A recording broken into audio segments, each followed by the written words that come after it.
Hello, everybody.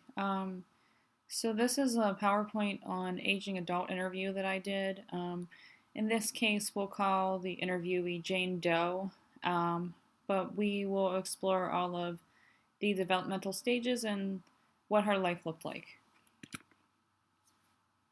As an introduction, we'll discover and look over the summary of expectations before the interview, expectations that were met or not met during the interview, how this relates to Erikson's stages of development, and feelings after the interview.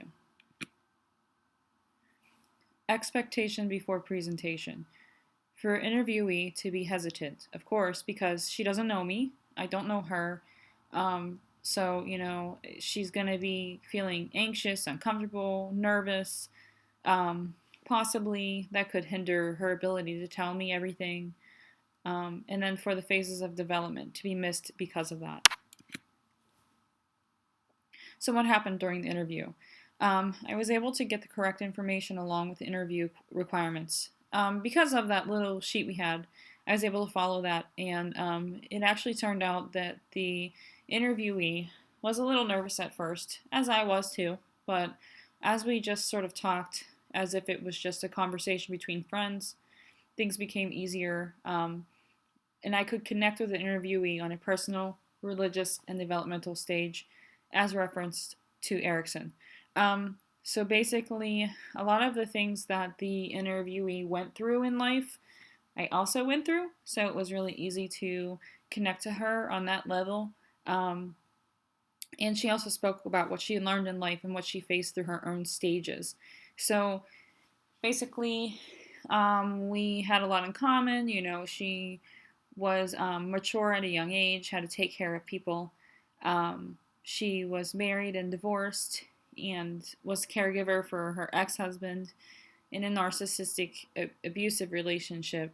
And then she divorced and remarried into a much better relationship. So we have a lot in common. And it was really easy for me to see her show that she was going through the different stages in her life up until that point. She actually had just turned 65 in January. So she was just at the age where she could tell me everything she went through, but not too old to not really be able to communicate that to me. So she had a lot of advice during the interview, which I really appreciated for young people like me. Basically, when you get older, all of the things that you couldn't control, you really don't worry about anymore. And some people want that sense of control when they're young. And she basically said, hey, don't worry about any of that, because once you get older, none of that even matters anymore. So I put a quote here. Based on Erikson's ideas, psychology has reconceptualized the way the later periods of life are viewed. Middle and late adulthood are no longer viewed as irrelevant.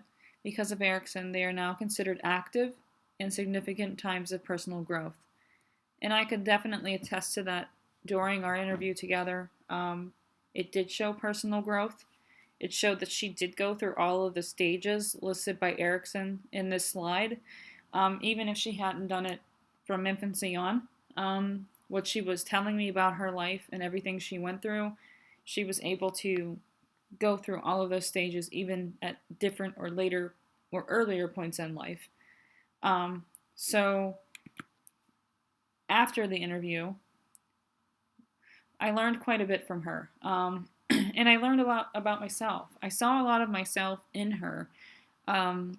Just some of the things I had gone through that she had gone through were so similar, that I was able to say, wow, I really hope that when I'm 65, I am where she is.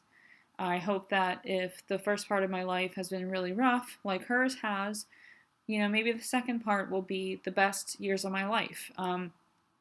So I was really able to relate the stages that I learned from Erikson to her, because, she went through all 8 stages, and although they might not have been one right after the other in any sort of order, they all made sense. And I hope to make it to that same age with as much insight as she had. I want to be the same 65-year-old one day sitting at the end of my retirement, enjoying the last few years of my life before I can't take care of myself anymore. I hope I can get there and learn to be a more peaceful person who is not trying to gain as much control. So, in conclusion, we went over a summary of expectations before the interview, expectations during the interview, how this relates to Erikson's stages of development, and feelings after the interview. So, as a reference, I used an article that talked about Erikson's stages of psychosocial development. And you can reference that for some of the stages that I put in the slides. So, if you guys have any more questions, please feel free to ask, and I hope you all have a good night.